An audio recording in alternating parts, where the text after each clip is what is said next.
Harvey Weinstein, Sam Bankman-Fried, Bernie Madoff, Emmanuel Clase. What's the common denominator here? Money, greed, power, the ultimate killer of any decent human being.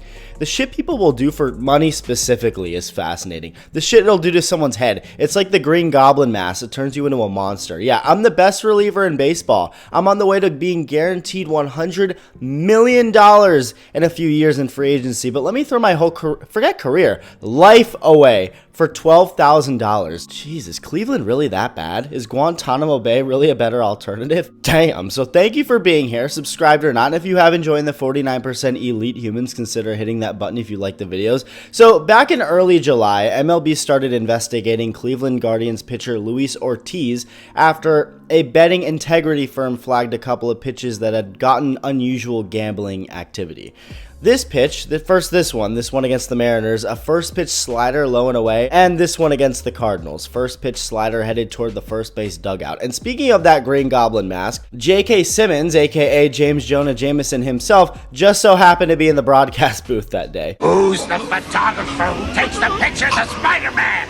I don't know who he is. This stuff comes in the mail. So both these pitches had bets on them that they'd be first pitch balls or a hit batter, which I still find hard to believe is a real thing you could bet on. You could literally bet on individual pitches and where they're gonna... God, we're screwed. Anyway, knowing that, and then looking at these pitches and knowing more money than usual was probably placed on these pitches to be a ball or a hit batter. That's why they were flagged, I'm pretty sure. Him trying to deny any intent seems like... Somebody needs to take a big hunk out of my cake!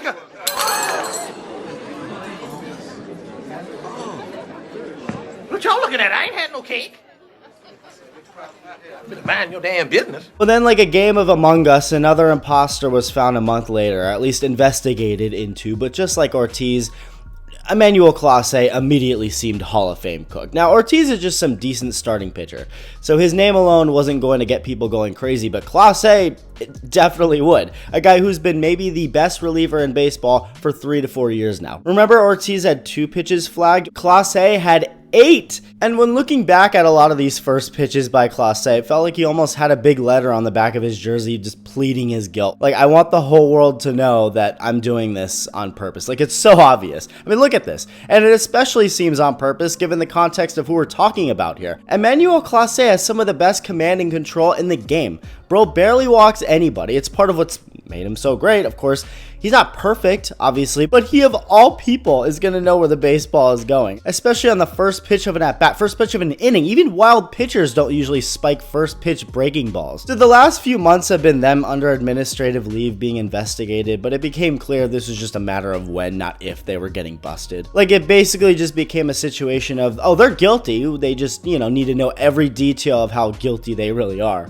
And we're at a point now that it's as official as ever. Well, first off, a couple weeks ago, it was reported that Clase filed a lawsuit against the Dominican League and its president because they aren't allowing him to pitch there this winter, and because of that, he went to try and pitch in the Venezuelan League instead, only for the Guardians to block that from happening. Like, no, bud, you're staying your ass home right now. Well, now the update is that both Clase and Ortiz have been indicted by prosecutors in Brooklyn on a host of charges related to a scheme to rig bets on pitches thrown in MLB games. Ortiz was arrested in Boston yesterday. As a Red Sox fan, I don't think I ever expected to see or say that sentence out loud in my life, but here we are. And Clase is not in custody, though. I guess he's on the run. Probably not. I mean, I don't know. He might. Why would Ortiz get arrested and not him?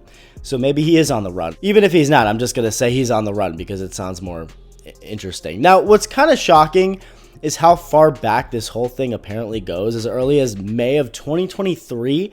So for over 2 years, they were a part of this shit. Well, Clase was. He's been involved for that long. Ortiz joined along this year, this summer. And the earliest occurrence cited in the indictment came on May 19, 2023. It was a game between the Guardians and Mets, and Clase told bettors that he would throw a pitch faster than 94.95 miles an hour. I guess the first pitch of the inning or whatever. And bettors won $27,000 on that pitch.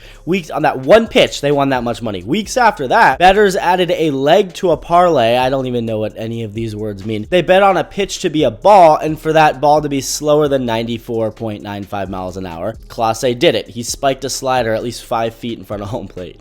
In April of this year, after throwing a pitch that hit the grass in front of home plate, Clase texted one bettor asking if he had gambled on the pitch. This is according to the indictment. And when the bettor said that he did, Clase asked for money to be sent to the Dominican Republic, where Clase, Ortiz, and the bettor are all from.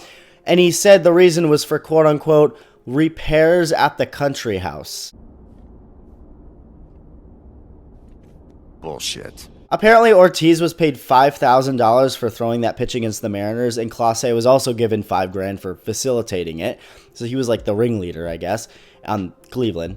He was in charge. They did it again, both for $7,000 against the Cardinals on June 27. Gamblers won at least $450,000 wagering on these pitches. And after Ortiz got some of the money, Clase told him to lie about the purpose of the money if asked about it. Like, if he was asked about it, he told him to say that the payment was for a horse. What? And by the way, Me?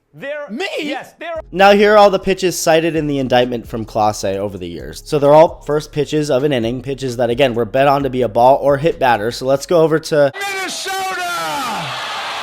where this one, Clase just chucked into the dirt. That's the first one that was flagged. And unless George Lucas put this together, I'm pretty sure these are in chronological order. Second one, a Jaron Duran spiked.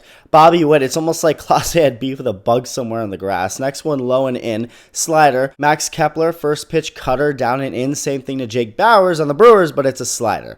Well, then comes the funniest one. I remember when Luis Ortiz was first investigated into, I made a joke on how amazing it would have been for one of the hitters he's purposely throwing a ball to swing at the pitch. Turns out that shit actually happened. The MLB scriptwriters were like, buddy, we're always ahead of you. So again, 8 pitches were apparently bet on for Clase to be a ball or hit batter. At least 8 of these pitches that I'm showing you that were cited in the indictment, and 7 of them hit. So 7 of them ended up, Clase did what he needed to do for money to be made. And the one that didn't hit, Andy Pajes, because he swung at a pitch Clase wanted to be a ball in the dirt. It gets better. So apparently after this happened, the bettor who had money on that pitch sent Clase a gif of a man hanging himself with toilet paper, to which Clase responded with a gif of a sad puppy face. The Guardians won this game, by the way. They won, but Clase was sad because he didn't get a couple extra $1,000. Oh my god. And these texts, I mean, unless they're not real, how can you make the claim, like Clase and Ortiz's attorneys are, that they're innocent? Is this a joke? Like, I really don't know how even the most Jewish lawyer in the world could get past this one. Emmanuel Clase has devoted his life to baseball and doing everything in his power to help his team win. Emmanuel is innocent of all charges and looks forward to clearing his name in court. Luis Ortiz is innocent. He has always given his best effort in every inning of every game. Yeah, I'm not reading all that. I'm just preparing to watch you face off against Wander Franco in the prison league. It's gonna go crazy. I think one of the conclusions you can come up with here with this investigation, more so than just Clase being involved in an illegal betting scheme, specifically him, is that he's just a stupid person. And I know the pot calling the kettle black, but this is next level. Like, this is a guy who got busted for steroids 5 years ago, which, okay, a lot of guys do that. But then he does this? What are you gonna shoot yourself next? I mean, geez, you want your career to end? I mean, to be fair, hey, he did get away with this for over 2 years, but why have that cloud hanging over your head? Like, if you get caught, you're done. Maybe he thought he'd never get caught, which just adds to how stupid he is. He probably thought he wouldn't get caught taking steroids either. Let me say it again. Over $100 million was weight. That's like basically how much you get if you're the best reliever in the game. That's what Edwin Diaz got. That's what Josh Hader got. Over $100 million was waiting for you in about 3 years. Hell, even if you fell off, someone would still give you a shot for millions of dollars.